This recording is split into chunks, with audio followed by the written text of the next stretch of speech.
Hello students, चलिए start करते हैं अपने next question number 7 death of A partner के चैप्टर नंबर 7 के साथ। बेटा इस क्वेश्चन में हम लोग बात करने वाले हैं कि किस तरह से हमें जो डिसीज्ड पार्टनर यानी जिस पार्टनर की डेथ हो चुकी है उसके प्रॉफिट का कैलकुलेशन करना है। अब आगे जितने भी क्वेश्चंस आएंगे उन सब में यही कैलकुलेशंस के क्वेश्चन और डिफरेंट डिफरेंट तरह के सिनेरियोस आएंगे जहां पर आपको सेल्स से रिलेटेड इंफॉर्मेशन दे रखी होगी या पिछले प्रॉफिट से रिलेटेड एवरेज की इंफॉर्मेशन दे रखी होगी। अकॉर्डिंगली आपको उससे कैलकुलेशन को करना होगा। तो चलो एक एक करके क्वेश्चन को शुरू करते हैं और देखते हैं कि आगे इसको इसमें कैसे डील करना है। Dinkar, Navita and Vani were partner sharing profit and losses in the ratio 3:2:1. Navita died on 30th June 2017.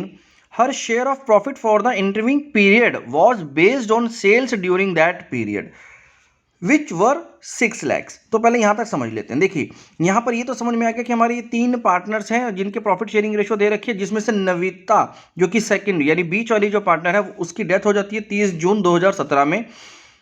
Her share of profit for the intervening period, तो उसका जो प्रॉफिट का शेयर है बेटा उसको हमें कैसे निकालना है, वो बेस्ड है जितना भी सेल्स हुआ है उस पीरियड के अंदर, यानी जितने भी पीरियड के लिए उस साल में उस पर्टिकुलर ईयर में उसने जितने भी पीरियड के लिए काम किया उसमें जितना भी सेल्स हुआ है उसके बेसिस पर हमें वो निकालना है। और वो जो सेल्स हुआ है वो कितना हुआ है, वो 6 लाख रुपीज का सेल्स हुआ है।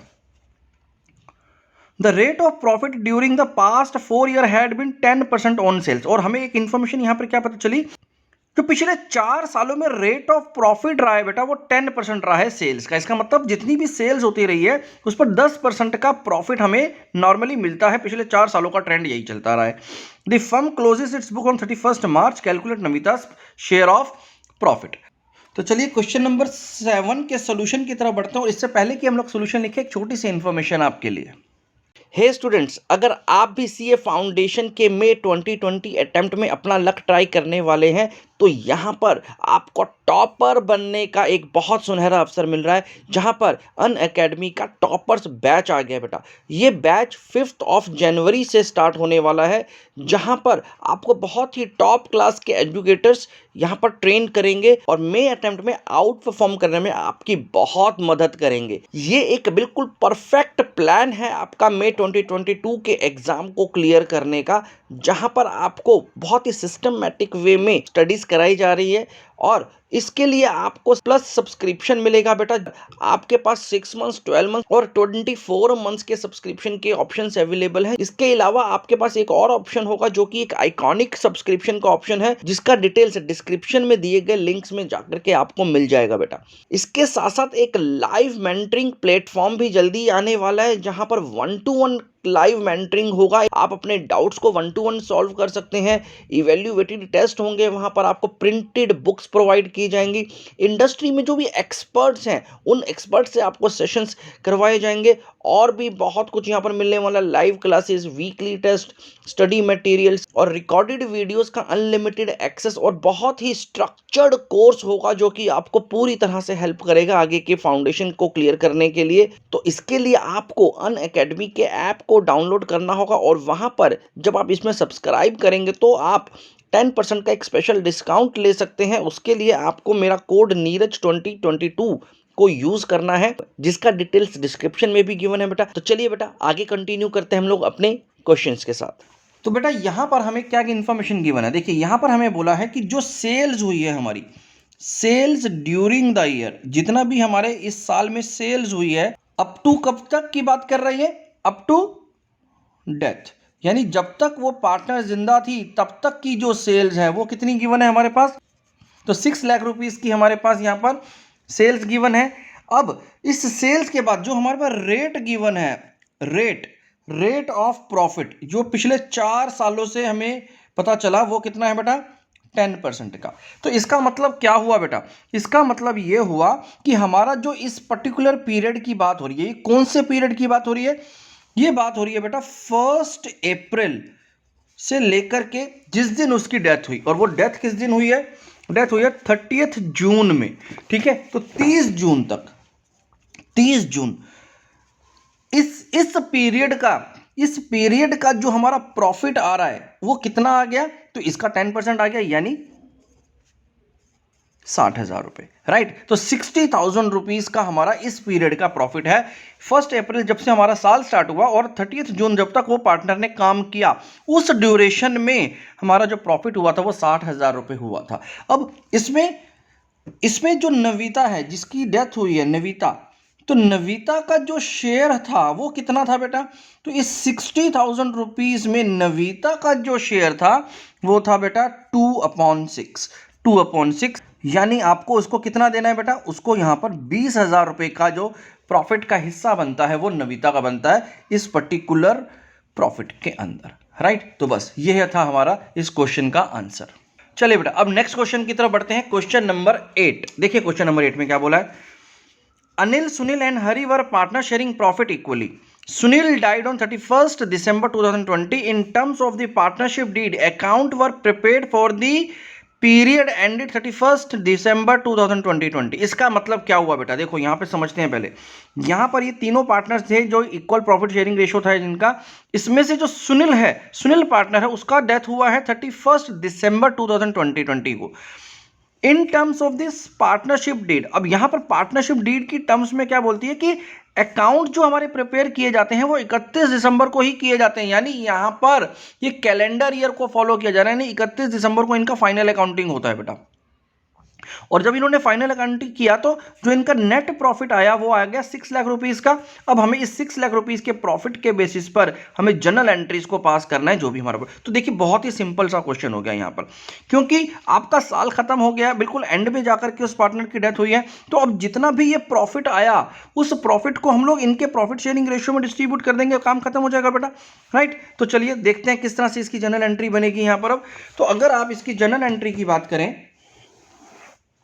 तो क्वेश्चन नंबर 8 में बेटा, क्योंकि यहां पर आपके पास प्रॉफिट निकल के आ चुका है, तो यहां पर आप क्या करेंगे? Profit and loss appropriation account, क्योंकि जितना भी हमारा प्रॉफिट होता है बेटा, हम उसको profit and loss appropriation account के थ्रू ही डिस्ट्रीब्यूट करते हैं। तो एप्रोप्रिएशन अकाउंट को यहां पर डेबिट करेंगे। जो भी हमारा फाइनल प्रॉफिट होता है वो हमेशा profit and loss appropriation account से ही डिस्ट्रीब्यूट होता है, ये आप अच्छे से जानते हैं। तो यहां पर जो मेरा टोटल प्रॉफिट आया था वो 6 लाख रुपीज का आया था। तो 6 लाख रुपीस हमने profit and loss appropriation account में डेबिट किए। और ये किस किस को मिलने वाले हैं बेटा?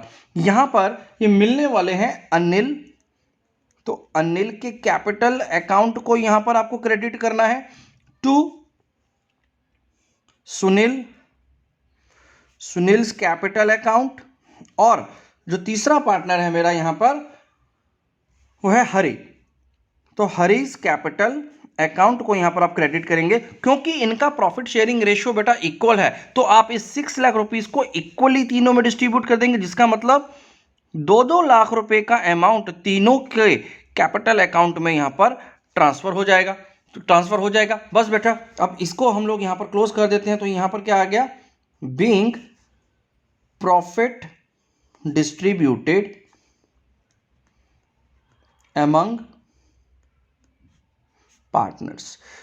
यहां पर बेटा हमने बिल्कुल नॉर्मल तरीके से जैसे प्रॉफिट को डिस्ट्रीब्यूट करते हैं उसी की जर्नल एंट्री करनी थी। क्यों? क्योंकि जो डेथ हुई है वो बिल्कुल लास्ट डे पर हुई है, तो उसका पूरा साल उस पर्सन ने काम किया था इसमें, इस कंपनी में, वो पूरा साल उसका पार्टनर रहा था, इसलिए हम उसको नॉर्मल तरीके जैसे हमने प्रॉफिट बांटा था बिल्कुल ऐसे बांटेंगे। अब क्योंकि अब जो अगला साल शुरू होने वाला है उस टाइम पर वो पार्टनर नहीं है, तो इसलिए तो मुझे प्रॉफिट को लेकर के कोई भी चेंज करने की जरूरत नहीं। हाँ, क्योंकि हमें क्वेश्चन ने मांगा क्या था?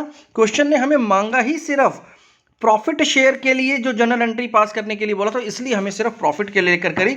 अदरवाइज इसकी अभी जो बाकी के जो ड्यूज होंगे उसकी अलग जर्नल एंट्रीज होनी चाहिए, लेकिन क्वेश्चन ने हमसे नहीं मांगी तो हम लोग इसको यहीं पर क्लोज कर देंगे, राइट। तो यहां पर हमने क्वेश्चन नंबर 8 देखा बेटा। नेक्स्ट क्वेश्चन की तरफ बढ़ते हैं। Question number 9, A, B and C were partners in a firm sharing profit and losses in the ratio 2:1. On 21st Feb 2019, B died. तो यहां पर 25 फरवरी को B की डेथ हो रही है। B's share of profit till the date of his death was calculated at 5,000. अब देखो कितना आसान कर दिया इसने, हमारे क्वेश्चन ने हमें यह बता दिया कि जो B की डेथ के बाद जो उसका शेयर ऑफ प्रॉफिट निकाला गया वो कितना निकाला गया? 5,000 रुपीज निकाला गया। तो यानी अब हमने बी को 5,000 रुपए देने, वो सारी कैलकुलेशन कर करके हमें क्वेश्चन ने बता दी। Pass necessary journal entry for the same in the books of firm. चलिए अब इसकी जर्नल एंट्री पास करते हैं, लेकिन यहाँ पर एक छोटा सा चेंज क्या होगा, देखो आपको ये बात समझ में आनी चाहिए कि इसकी जो डेथ हुई है वो मिड ऑफ ईयर हुई है कहीं पर जाकर के, यानी साल के बीच में कहीं पर हुई है, यानी साल अभी खत्म नहीं हुआ, उसका फाइनेंशियल ईयर अभी चल रहा है।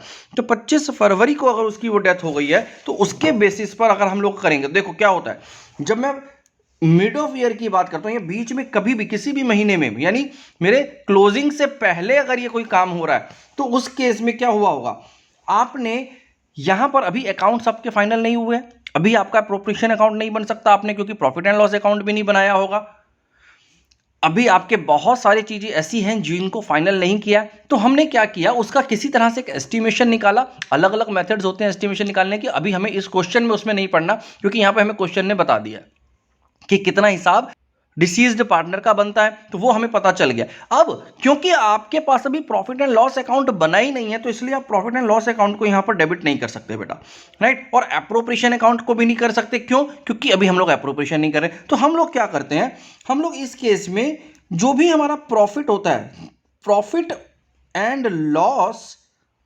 सस्पेंस अकाउंट बना लेते हैं। उसके लिए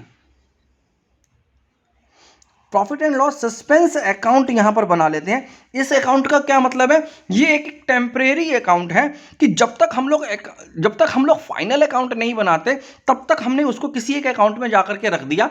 अब जब हम लोग फाइनल अकाउंट बनाएंगे तब हम उस अकाउंट में, उस प्रॉफिट एंड लॉस अकाउंट में इस सस्पेंस अकाउंट को एडजस्ट कर देंगे बाद में, जब हमारी फाइनेंशियल स्टेटमेंट बनेगी, जब हमारा profit and loss account actual में बनेगा, ठीक है। और तब तक के लिए हम लोग क्या करेंगे, इस सस्पेंस अकाउंट को, एक टेम्परेरी अकाउंट को बना करके जो भी डिसीज्ड पार्टनर है उसका हिसाब किताब खत्म कर देंगे। तो यहां पर जो डिसीज्ड पार्टनर है बेटा वो बी है, तो यहां पर बी के कैपिटल अकाउंट को, तो बीस कैपिटल अकाउंट को आप लोगों ने यहां पर क्रेडिट कर दिया, और जो अमाउंट आपको दे रखा था वो कितना था, 5,000 रुपीज। तो 5,000 रुपए के अमाउंट से आपने इसको क्रेडिट करके ये क्वेश्चन भी यहां पर खत्म किया बेटा। तो बस ये एक छोटी सी जनरल एंट्री आपको पास करनी थी। अगर आपका नरेशन की अगर बात करें तो इसमें आप लिखना पड़ेगा, being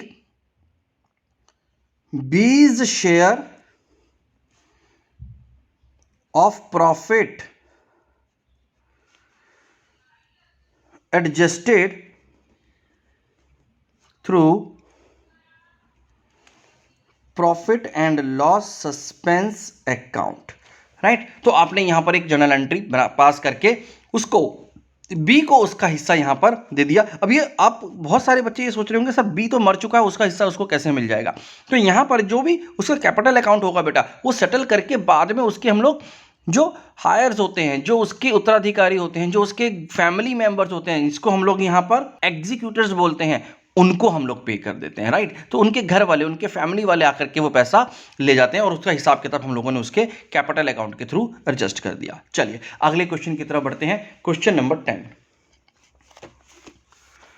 A, B and C are partners sharing profit and losses in the ratio 3:2:1. B died on 30th June. For the year ending 31st March 2022, proportionate profit of 2021 is to be taken into consideration. देखो क्या हो रहा है यहाँ पर, 3:1 इनका ABC का partnership है, जिसमें B डाइड हो गया है। B की डेथ हो गई है कब, 30 जून को, यानी अगेन साल के बीच में कहीं जाकर के हुई है।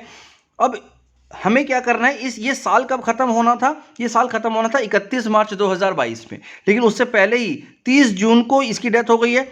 अब इसके लिए हम क्या कर रहे हैं, अब क्योंकि हमें इसको कुछ ना कुछ तो अब क्योंकि हमें ये पार्टनर तो चला गया, तो हमें इसके एग्जीक्यूटर्स को तो कुछ पे करना पड़ेगा, इसका हिस्सा देना पड़ेगा।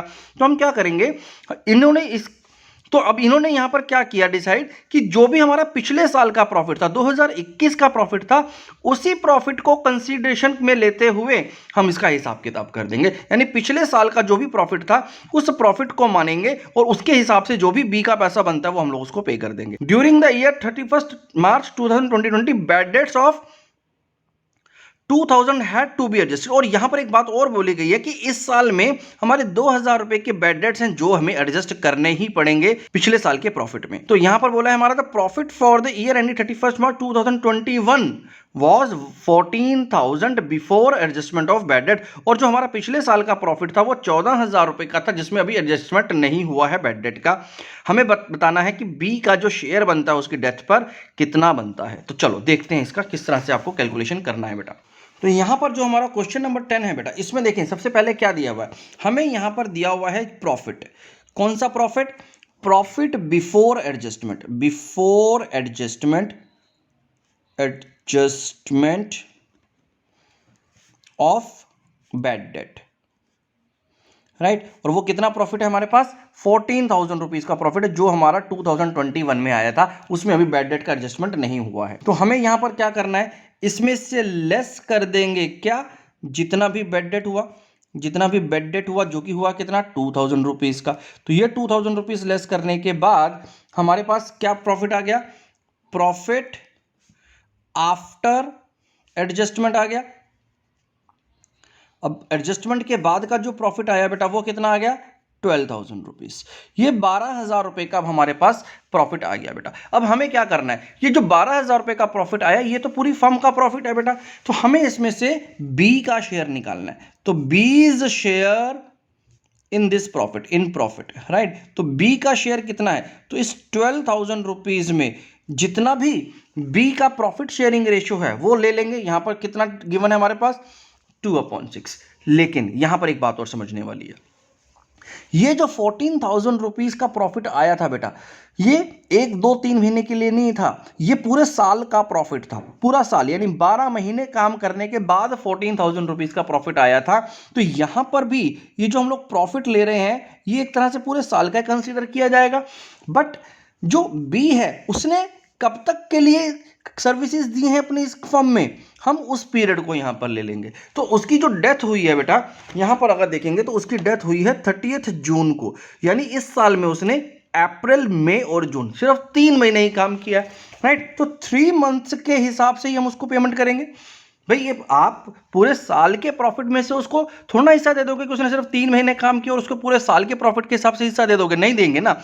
जितना टाइम उसने काम किया हम उतने टाइम के हिसाब से ही उसका हिस्सा निकालेंगे। तो यहां पर जब आप इसको सॉल्व करेंगे तो इसका जो अमाउंट आ जाएगा बेटा वो आ जाएगा 1,000 रुपीज, बस बेटा। तो बी का जो शेयर बनता है प्रॉफिट में वो बनता है 1,000 रुपए as per the given instruction in the question. I hope आपको ये समझ में आ गया होगा। चलिए नेक्स्ट क्वेश्चन की तरफ बढ़ते हैं, question number 11। Ram, Manu and Hari were partners in a firm. Hari died on 30th June 2021. His share of profit from the closure of the last accounting year till the date of death was to be calculated on the basis of average of 3 completed financial year of profit before death. तो मतलब क्या हुआ, यहां पर इन तीनों partners का, यहां पर ये 3 पार्टनर्स है जिसमें से हरी एक पार्टनर है जिसकी डेथ 30 जून को हो जाती है बेटा। और अब उसकी डेथ के बाद इन्होंने क्या डिसाइड किया कि जो इसका प्रॉफिट का हिस्सा निकालना है वो कैसे निकालेंगे, पिछले 3 साल के प्रॉफिट का एवरेज निकाल लेंगे और उसके प्रॉफिट के एवरेज के हिसाब से जो भी उसकी डेथ के टाइम तक का प्रॉफिट हिस्सा बनता है वो हम उसको दे देंगे। ये बात हमें बताई गई है। Profit for the year ended 31 March 2019, 20 and 21 was 1,10,000, 1,20,000 and 1,30,000 respectively. Calculate Hari's share of profit till the date of his death and pass journal entries for the same. तो यहां पर हमें जनरल एंट्री पास करने के लिए बोला है बेटा। तो चलो देखते हैं इसकी वर्किंग कैसे करनी है आपको। तो बेटा यहां पर क्वेश्चन नंबर 11 के अंदर सबसे पहला काम आपको क्या करना पड़ेगा, सबसे पहले आपको एवरेज प्रॉफिट को निकालना पड़ेगा। तो चलिए निकाल लेते हैं। तो average profit of last 3 years, of last 3 years. तो जब आप इस क्वेश्चन को सॉल्व करेंगे तो आपको भी ऐसे लिख करके दिखाना होगा बट अपने एग्जामिनर को, ये सब वर्किंग नोट आपको बना करके दिखाने पड़ेंगे। तो यहां पर जो 3 साल का प्रॉफिट दिया है वो दिया है 1,10,000 प्लस 1,20,000 प्लस 1,30,000 अपॉन में नंबर ऑफ ईयर्स है, टोटल 3 साल का है तो अपॉन 3। तो इससे जो हमारे पास एवरेज निकल के आ गया वो आ गया 1,20,000। तो 1,20,000 रुपए का हमारे पास एवरेज प्रॉफिट निकल करके आ गया बेटा। अब इसमें हमें क्या करना है, इसमें जो पार्टनर की डेथ हुई है यानी हरी, तो हरी का जो शेयर बनता है, हरीज शेयर इन प्रॉफिट कितना बन गया बेटा। तो हरी का शेयर निकाले तो 1,20,000 रुपए का तो टोटल प्रॉफिट हुआ फर्म का, जिसमें से हरी का शेयर कितना है क्योंकि कहीं पर प्रॉफिट शेयरिंग रेशो नहीं गिवन है तो इसका मतलब उनका शेयर इक्वल था, तो यानी 1/3, 3 पार्टनर्स है तो 1/3 होगा इसका, राइट। और कितने पीरियड के लिए इसने सर्विसेज दी है फर्म को? 3 मंथ्स के लिए। 30 जून को इसकी डेथ हो गई थी, तो सिर्फ 3 महीने ही वो रह पाया उस फर्म में और उसकी सर्विसेज 3 महीने की होंगी, तो इसकी वजह से 3 महीने के हिसाब से उसको यहाँ पर प्रॉफिट का हिस्सा मिलेगा। तो यहाँ पर अगर आप इसको कैलकुलेट करेंगे तो इसका जो आंसर आ जाएगा बेटा वो आ जाएगा 10,000 रुपीज़। 10,000 रुपीज़, तो 10,000 रुपये का हिस्सा हम हमारे हरि को देना बनता है। तो अब इसकी एक जनरल एंट्री पास करनी है हमें, राइट। तो देखो जनरल एंट्री में क्या होगा, क्योंकि अब मिड ऑफ द ईयर जाकर के इसकी डेथ हो रही है, तो आपको मैंने बताया था कि जब भी mid of the year death होती है तो आपको क्या करना है, profit and loss suspense account बनाना है, सस्पेंस अकाउंट। क्योंकि ये बाद में जाकर के अब हमें एडजस्ट करना पड़ेगा जब हमारा प्रॉफिट एंड लॉस एक्चुअल में बनेगा एंड ऑफ द ईयर। तब तक के लिए हम लोगों ने एक टेम्परेरी अकाउंट बना दिया और उसमें इसको डेबिट कर करके रख दिया कि बाद में हमें इस हिस्से को एडजस्ट करना है, जो कि अभी हम किसको दे रहे हैं, अभी हम लोग ये हिस्सा अभी हरि को दे रहे हैं। तो हरीज कैपिटल अकाउंट में हमने ये 10,000 रुपीज़ डाल दिया जो कि इसका हिस्सा बनता था। तो यहाँ पर नरेशन में आ जाएगा, being profit adjusted for Hari through profit and loss suspense account, right. तो चलिए, तो यहां पर ये हमने क्वेश्चन नंबर 11 को भी समझा बेटा। चलिए आगे देखते हैं अगला question, question number 12। Question number 12 में देखें बेटा, अगर तो X Y and Z were partner sharing profit and losses in the ratio 3:2:1। Y died on 30th June 2021. Profit from 1st April 2021 to 30th June 2021 was 3,60,000। तो यहां पर देखो क्या बोला अभी तक, यहां पर ये 3 पार्टनर्स का प्रॉफिट शेयरिंग रेशियो देखा। Y कब डेथ हो रही है उसकी? 30th जून को डेथ हो रही है। प्रॉफिट जो था 1 अप्रैल से लेकर के 30 जून का, देखो यहां पर क्या बता रहा है, प्रॉफिट ही बता दिया आपको 3,60,000 रुपए का। तो टोटल जो हमारा इस पीरियड का यानी 3 महीने का जो प्रॉफिट हुआ है वो 3,60,000 रुपए हुआ है। X and Z decided to share future profit in the ratio of 3:2 with effect from 1st July 2021। अब यहां पर यह बात क्यों बताई गई है आपको कि आगे जाकर के जो X और Z होंगे वो इस रेशो में अपना प्रॉफिट शेयरिंग रेशो करेंगे 1 जुलाई से। देखो अब क्या होता है, जब मिड में जाकर के अगर प्रॉफिट शेयरिंग रेशो में चेंजेस हो रहे हैं तो इसका मतलब ये हुआ बेटा कि अब एक नई पार्टनरशिप डीड बनने वाली है इनकी, क्योंकि एक नई पार्टनरशिप फॉर्म होने वाले, रिकंस्ट्रक्शन ऑफ पार्टनरशिप होने वाला है। तो ये क्या करेंगे, पिछला सारा हिसाब किताब अभी खत्म करेंगे और इसकी वजह से यहां पर क्या होगा, जितना भी हिस्सा अब यहां पर वाई का बनता है, इस वाई को ये दोनों अपने गेनिंग रेशो के हिसाब से उसको कंपनसेट करेंगे जो भी हिस्सा उसका प्रॉफिट में बनता होगा, राइट। तो pass necessary journal entries to record Y's share of profit up to the date of death. तो देखें इस तरह इसको किस तरह से आपको लिखना है बेटा। तो चलिए सबसे पहले बेटा अब यहां पर इस क्वेश्चन में आपको सबसे पहला काम क्या करना पड़ेगा, सबसे पहले आपको इन पार्टनर्स का गेनिंग रेशो निकालना पड़ेगा। तो चलो निकाल लेते हैं। तो सबसे पहले बात करते हैं एक्स के गेन की। तो एक्स का गेनिंग रेशो निकालने के लिए आपको क्या फॉर्मूला पता है बेटा, कि जितना भी हमारे पास न्यू प्रॉफिट शेयरिंग रेशो होता है उसमें से ओल्ड रेशो को अगर मैं माइनस कर दूंगा तो मेरे पास गेनिंग रेशो आ जाएगा, तो मेरे पास इनका गेन आ जाएगा। तो बस अब हमारे पास न्यू प्रॉफिट शेयरिंग रेशो दे रखा है, तो एक्स का जो न्यू शेयर है वो 3 है, 3/5 हो जाएगा, माइनस इनका पहले से जो एग्जिस्टिंग शेयर था बेटा वो कितना था, 3/6 था।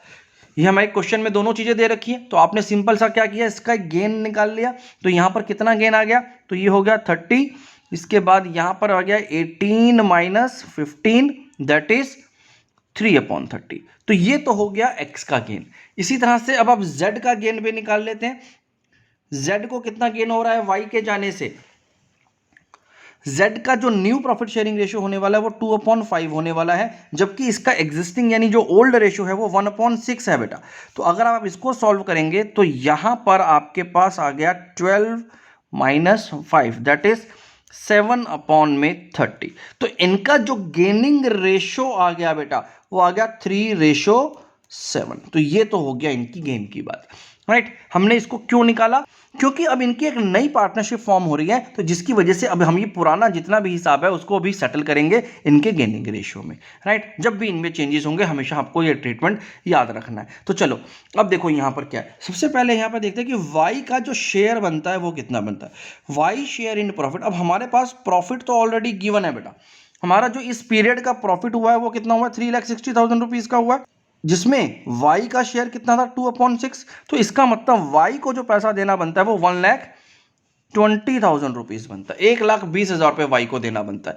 अब कई बच्चे यहाँ पर सोच रहे होंगे कि सर यहाँ पर 3 महीने वाला पीरियड क्यों नहीं लिया। नहीं लेंगे बेटा, नहीं लेना है वो क्यों नहीं लेना है, वो इसलिए नहीं लेना क्योंकि ये अमाउंट आपको इस पीरियड का ही प्रॉफिट दिया है। ये सिर्फ 3 महीने का ही प्रॉफिट है, ये पूरे साल का प्रॉफिट नहीं है। अगर ये पूरे साल का प्रॉफिट होता तो हम उसमें से 3 महीने का हिसाब निकालते, लेकिन ये प्रॉफिट ही 3 मंथ्स का है, इसलिए उसमें अब पूरा का पूरा वाई का हिस्सा जितना बनना चाहिए था वो पूरा हमें उसको पे करना है।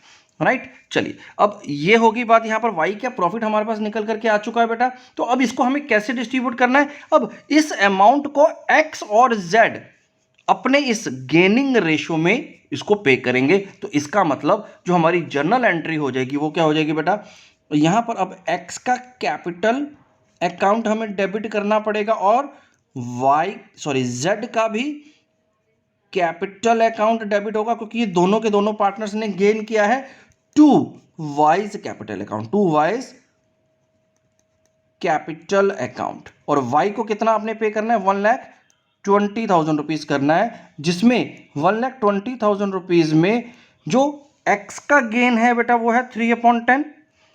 तो इसका मतलब एक्स कितना पे करने वाला है, यहां पर एक्स पे करने वाला है 36,000 रुपीज। तो इसको तो 36,000 रुपीज पे करने हैं, जबकि वाई का 1,20,000 रुपीज में जो गेन है वो 7/10 का है। तो उस 7/10 के हिसाब से जो इसमें इसका शेयर बन रहा है, जो जिसको कंपनसेट करना बनता है वो बनता है बेटा, वो बनता है 84,000। तो ये 36,000 है बेटा। राइट, तो 84,000 रुपीज हमें जेड के अकाउंट से डेबिट करना है, एक्स के अकाउंट से 36,000 रुपीज डेबिट करना है और वाई के अकाउंट को क्रेडिट करना होगा 1,20,000 रुपए से। तो यहां पर आ जाएगा being profit of deceased partner लिख सकते हैं या वाई लिख सकते हैं, Y adjusted through X and जेड्स capital account in their gaining ratio. चलिए बस बेटा, तो यहां पर इस क्वेश्चन का ये सोल्यूशन है, क्वेश्चन नंबर 12 का। चलिए अगला क्वेश्चन देखते हैं, question number 13। Radha, Tina and Rita were partner sharing profit equally. Rita died on 31st July 2021. Radha and Tina decided to continue the business. तो चलिए यहाँ पर 31 जुलाई को रीटा की डेथ होती है, जबकि इनका जो पार्टनरशिप का रेशो था अभी तक वो इक्वल चल रहा था, आगे ये कंटिन्यू करने वाले हैं remaining partner. Share of profit और loss of the deceased partner, decease का मतलब जो जिसकी डेथ हो गई है, deceased partner from the beginning of the year up to the date of death was to be determined on the basis of last year's profit. तो जितना भी लास्ट ईयर का प्रॉफिट था, कितना था, 4,50,000 जो कि लास्ट ईयर का प्रॉफिट था, उसके बेसिस पे ही अब जितना पीरियड के लिए इस डिसीज्ड पार्टनर ने इसमें सर्विसेज दी हैं उसका हिस्सा निकाला जाएगा और उसी बेसिस पर आपको एक जर्नल एंट्री को पास करना है। तो चलो देख लेते हैं किस तरह से जर्नल एंट्री पास होगी बेटा। तो क्वेश्चन नंबर 13 में बेटा सबसे पहले आपके पास क्या है, जितना भी प्रॉफिट है, तो प्रॉफिट हमारे पास कितना डिटरमाइन होकर के आया है, प्रॉफिट हमारे पास गिवन है 4,50,000 रुपीज का। राइट, 4,50,000 रुपीज का प्रॉफिट था। अब इसमें जो रीटा है जिसकी डेथ हुई है बेटा, तो रीटा का जो शेयर है वो कितना बनता है, तो रीटास शेयर इन प्रॉफिट इज कितना बन गया बेटा इसका प्रॉफिट में शेयर, तो 4,50,000 रुपीज में 1/3 तो इसका शेयर था, क्योंकि वो इक्वल शेयर है सबका और इसने 4 मंथ्स के लिए ही सर्विसेज दी हैं। राइट, तो 4 मंथ्स की सर्विसेज के हिसाब से अगर आप इसको कैलकुलेट करेंगे तो इसका जो हिस्सा बन रहा है वो 50,000 रुपीज का बन रहा है, क्योंकि यहां पर ये पूरे साल का प्रॉफिट है बेटा, तो इसलिए जितने पीरियड के लिए यहां पर काम किया है उतने पीरियड को ले लेंगे, तो यहां पर इसका जो हिस्सा आएगा 50,000 रुपीज का आएगा। तो बस अब इतना पैसा हम लोग रीटा को दे देंगे, और कैसे देंगे, हम इसको देंगे profit and loss suspense account से। क्यों, क्योंकि मिड ऑफ द ईयर यानी बीच में कहीं पर भी जाकर के, अभी हमारी क्लोजिंग नहीं हुई है, उसी टाइम पर हम लोगों को इसको पैसा देना पड़ रहा है to Rita capital account 50,000 rupees. बस बेटा, तो यहां पर being Rita profit adjusted through profit and loss suspense account. तो बस बच्चे यही है इस क्वेश्चन का भी आंसर। आज के वीडियो में बस इतना ही करेंगे बेटा, अगले क्वेश्चंस को नेक्स्ट वीडियो में करेंगे। Thank you very much.